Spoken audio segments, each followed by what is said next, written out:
নমস্কাৰ little hence infinity আপোনাক স্বাগতম জনাইছোঁ আজি আমি চাম এটা নতুন টিউটোৰিয়েল ভিডিঅ' এবাউট এষ্ট্ৰোফটোগ্ৰাফি আমি ইয়াত শিকাম যে মিল্কি ৱে আমাৰ হাতীপতিৰ ফটো কেনেকৈ ল'ব লাগে একদম সিম্পল যিকোনো DSLR ল'ব মোৰ এতিয়া এটা ক্ৰপ বডি আছে Canon 800D লগত এখন ওয়াইড এংগেল লেন্স লগাইছো মোৰ লগত এতিয়া আছে Tamron 10-24mm লেন্স আপুনি কিট লেন্স 1850 এখন ল'লে হ'ব so very simple things first of all আপুনি লাগিব ট্ৰাইপড বা কিবা এটা য'ত আপুনি কেমেৰাটো ফিক্স কৰি ৰাখিব পাৰে লৰচৰ নোহোৱাকৈ সো ইটস অলৱেজ প্ৰিফাৰেবল যে আপুনি ট্ৰাইপডল থাকক লগত যদি ক্যামেৰা আপোনাৰ ট্ৰাইপড নাই তেতিয়া ক্যামেৰাটো আপুনি কবাত সাপোৰ্ট লৈ তাত থৈ দিব পাৰে তেনেকৈ যাতে লৰচৰ নহয় ক্লিক কৰাৰ সময়ত অথবা আপুনি চাউলৰ সৰু বেগ এটা বা গাৰু টাইপ তেনেকুৱা বনাই লৈ তাতো থব পাৰে লাইক এ বিন বেগ তেনেকৈ কাম কৰিব পাৰে বাট জাষ্ট টেক এ ট্ৰাইপড আমাৰ লগত ট্ৰাইপডৰ সৰুটো আছে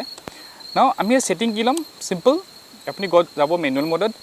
ISO হ'ব 3200 বা 1600 ডিপেন্ডিং অন আপোনাৰ ক্যামেৰাৰ কিমান পাৱাৰ ল'ব পাৰে ISO কিমান হ্যান্ডেল ভালকৈ কৰিব পাৰে যিমান বেছি ISO বাঢ়ি যায় সিমানে বেছি তৰা আহিব বাট সেম টাইম নয়েজ বহুত বাঢ়ি যাব গুটি গ্ৰেইন বহুত আহিব যোনটো আমাৰ নালাগে সো আপোনাৰ ভাল মডেল ক্যামেৰা বেছি দামী ক্যামেৰা হলে তাৰ নয়েজ হ্যান্ডলিং পাৱাৰ বাঢ়ি যায় আৰু এটো যদি ক্ৰপ বডি হয় like I will just keep it 3200 shutter speed মই দিম এখন 10mm লেন্স গতিকে মই 30 সেকেন্ডছ লিব পাৰো যদি মই তাতকে বেছি দিও তৰাবিলাক দীঘল হৈ ট্ৰেইলিং আৰম্ভ কৰিব মানে তৰটো লৰচৰ হোৱাটো মুভমেন্টটো গম পোৱা যাব গতিকে মই 30 সেকেন্ডছ ওপৰ না যাও আপুনি 1850 লেন্সত যায় তেতিয়া just go to 18mm focal length 18mm focal length দিলে আপুনি কিমান দিব শাটাৰ স্পিড 25 সেকেন্ডছ আৰু ম্যাক্স টু ম্যাক্স 30 তাতকে বেছি নিদিব ISO 3200 আৰু f নম্বৰ যিমান পৰা কমাই দিয়ক সো আপোনাৰ 1850 লেন্সত পাইব 3.5 ওয়ান স্টপ বঢ়াই দিয়ক f4 so basically f4 30 seconds and ISO 3200 বা 6400 আৰু ফ্ৰেম কৰিলে মিল্কি ৱে টো কোড আছে না মিল্কি ৱে কোড আছে কেনে গম পাব আপুনি জাস্ট এটা এপ লগাই লওক মই দেখাই দিম স্ক্ৰিনত ইয়াতে দেখাই দিম হে এপত থ্ৰু এপ সাৰ্চ কৰক সাৰ্চ কৰিলে গম পাই যাব কোড আছে মিল্কি ৱে টো সো মিল্কি ৱে গোটে অবশ্যই গোটে আকাশতে আছে বাট এই পাৰ্টটো সাউথত টুৱাৰ্ডছ দ্য হৰাইজন হেডু জুপিটাৰ হেডু স্যাটাৰ্ন তাৰ লগত ক্যামেৰাটো দেখাব নোৱাৰে চাগে ভিডিঅত তো জুপিটাৰ স্যাটাৰ্ন তাৰ ৰাইট সাইডে ডাঙৰকে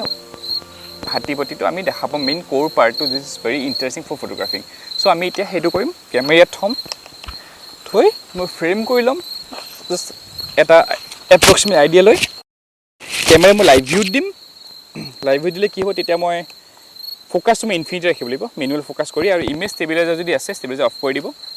আৰু তাৰপিছত মই ক্যামেৰাটো 30 সেকেন্ডছ দি ৰেডি 2 সেকেন্ডছ টাইমাৰ দিম যাতে মই ক্লিক কৰি চেক নাহে আৰু I will just go for the 2 seconds দিছো ক্লিক স্টাৰ্ট হৈ গল সো আমি এটা ৰখিম 30 seconds ইন দিস কেস আৰু শটটো হোৱাৰ পিছত চাও কেনেকুৱা আহে প্ৰসেসিং বহুত বেছি সাংঘাতিক কৰিব নালাগে বেসিক অকমান কাৰ্ভস বা অকমান বা বেসিক ব্ৰাইটনেস কন্ট্ৰাস্ট অকমান স্যাচুৰেশন চেঞ্জ কৰিব পাৰে